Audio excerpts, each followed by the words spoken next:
So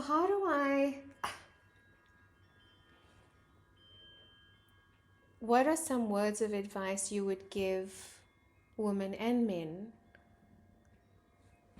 on, okay, you just said it, but how do I do that? How do I step into a date being my too much woman? Because every time I have been that woman, I have been Rejected. rejected as Yes. too much. Yes. So, how do I feel safe doing that? Okay. So this is my favorite part in answering the previous question too. All right. You know, I'm not a big one in believing. I don't really like the word healing because for me, what healing means is, but this is You're mine. not complete. Huh? Yes, it means I'm not complete, and it just means I'm always chasing something. Okay. All right. So one day I'll be healed. If I do this, then I'll be healed. For me, we've come to have this beautiful human experience. And one of the biggest experiences about this human thing is literally finding our wholeness. It's like we arrived here and we forgot what it is we are. Okay. So all we've got to do is just remember it lives inside of us. And the most beautiful thing, and why we crave love so much, and why we're all dating and running around and wanting to get married and all of this good stuff, is because we just want to experience that wholeness. And the whole point to every relationship, to everything we are going through, is to guide us back home to ourselves, to our own wholeness. We are the reason we are here, okay? And when we find that wholeness within ourselves, it's actually quite funny. You start laughing, you're going, I have been chasing everything outside of me when everything was sitting right here. Relationships even change, because what happens is the person you actually bring into your life to share your life with, they are whole. So it's like all they are doing is continually just reflecting to you your wholeness, and you are reflecting to them their wholeness. And it doesn't mean you have to feel your wholeness completely to have that union with somebody, because we will forever be evolving. We will forever be setting stuff free. So, but the first part is we have to start realizing our own wholeness, our own union within us. And that has to become our number one priority. And that's why I say don't like the word healing, because we are forever evolving. So for me, it is about setting things free so we can remember. Now, how do you set something free? We set something free just sitting here and talking today, by just going, oh my goodness, I really don't know how to receive. Literally being able to see that and going and acknowledging it to yourself and going, oh my goodness, that's a whole new awareness. I never saw that before. And then going, all right, so let's start looking at this. So what is my relationship with my masculine energy actually? Okay, I don't know. I really don't know. Okay, what's my relationship with masculine men outside me? Okay, well, I don't trust men outside me. I don't feel safe. I'm angry. I actually hate them. And you go, all right, so that has been the experience. So let's have a conversation with, if that is the experience, then I don't trust my own masculine energy at all. So when you get into that conversation with yourself, you go, well, do I treat myself with respect? Nope. Do I hold myself as sacred? Nope. And a lot of the times what comes up is the deepest amount of shame when you start realizing this.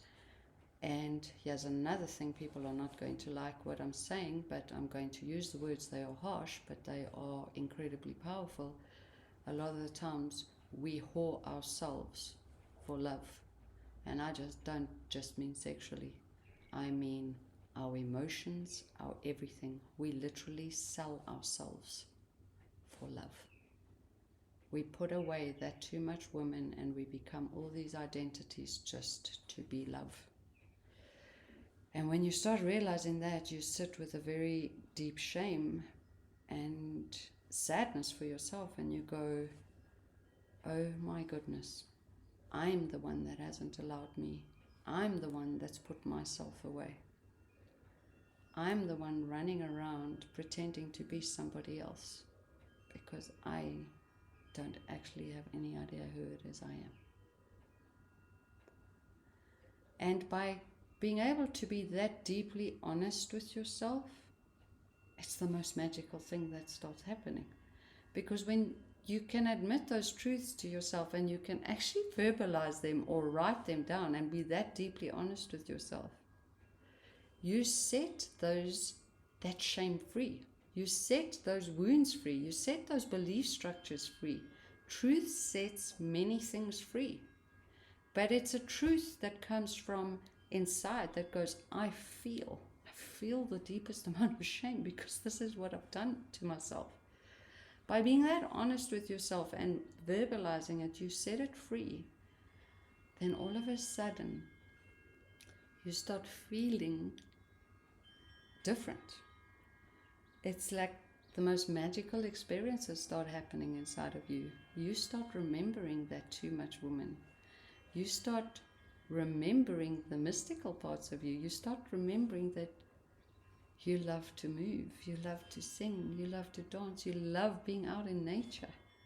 You start remembering your rawness. You start remembering the wholeness of the woman that you are.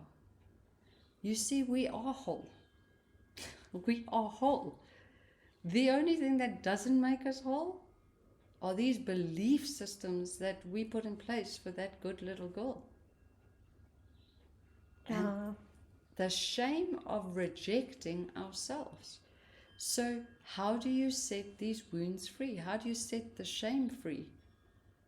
By being deeply honest with yourself about how you truly feel. Instead of projecting it out there that the men are doing this and women are doing this, and it's literally going, your world outside of you is literally just here to show you who you are. And you'll find what will start happening is your relationships start changing. So as you set these wounds free, what will happen is men arrive into your life and they look totally different to what they looked a year ago because you're having a whole new experience. Women arrive into your life and all of a sudden you can commune and communicate and share and feel, and all of a sudden it feels like they've become more magical because you've become more magical. They've become softer.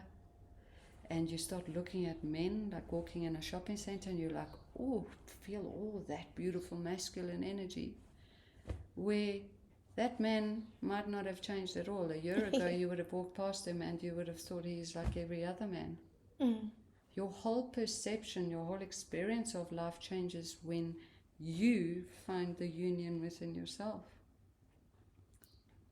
What I've noticed though, Tam, is, scrolling through social media when I'm bored or whatever, a lot of the reels, and I don't know if it's because of what I'm attracting, but there's so much hatred out there actually, but more from the feminine towards the masculine. There's all these reels about I can do it myself, I don't need you, and I follow some accounts like the Gentleman Wolf that have, a different perspective and bring a different perspective, Teal Swan.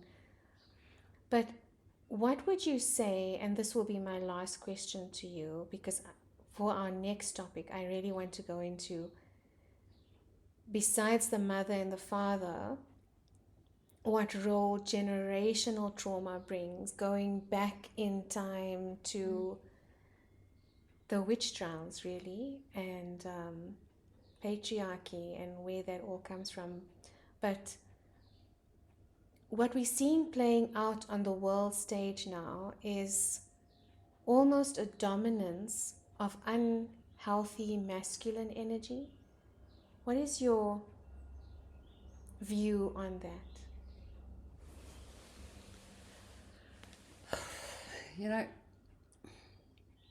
And I don't want to say names because the podcast might be blocked, but I think you know the individuals that I'm... How I feel at the moment is that if you go into social media, and you just listen to, there's so many perspectives, and literally everything that's being shared is just everybody's perspective and everybody's experience. That's like, for me, all truths exist, because literally we are the vessel of this experience, and what people are sharing is their experience and their perspective on all of this. But the unhealthy masculine, it's like, are we just going to look at the masculine, or are we going to actually, like the masculine embodiment, are we actually going to look at the feminine and look at how unhealthy her relationship is with her own masculine?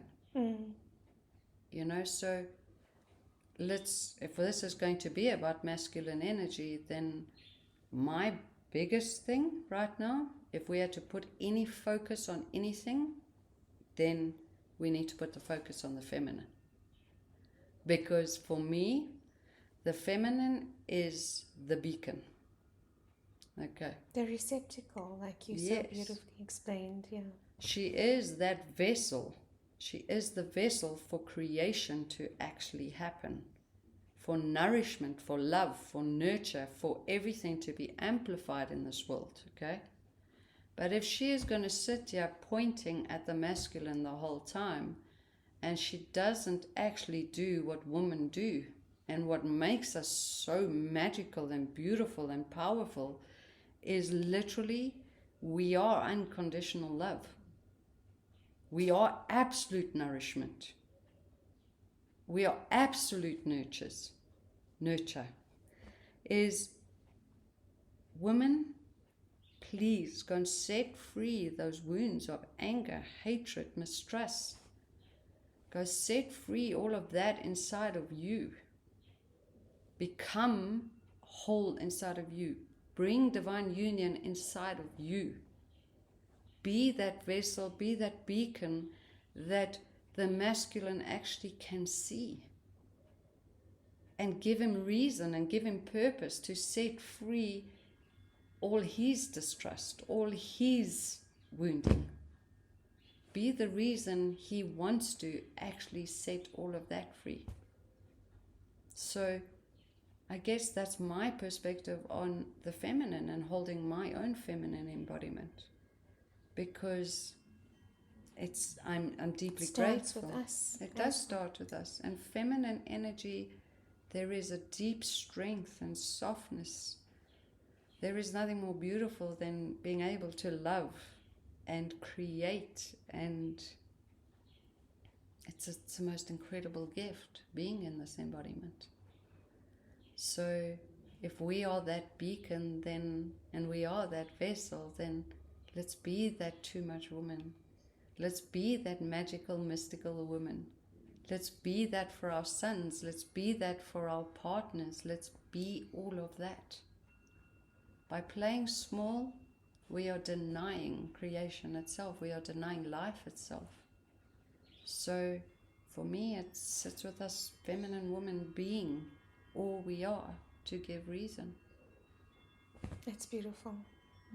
So that's what that is for me, and I look forward to, like, the next one we will discuss, literally, like, it's the DNA and it's generational. This has been going on, but for me it ends with us. It does.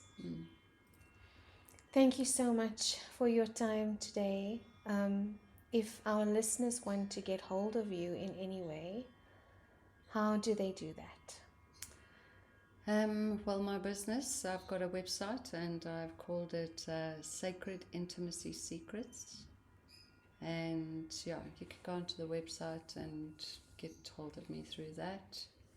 It's a very deeply personal name, because these are all little, like, that sacred intimacy comes from that, you know, that feeling where you've held, like, that too much woman so safe, and it was a secret.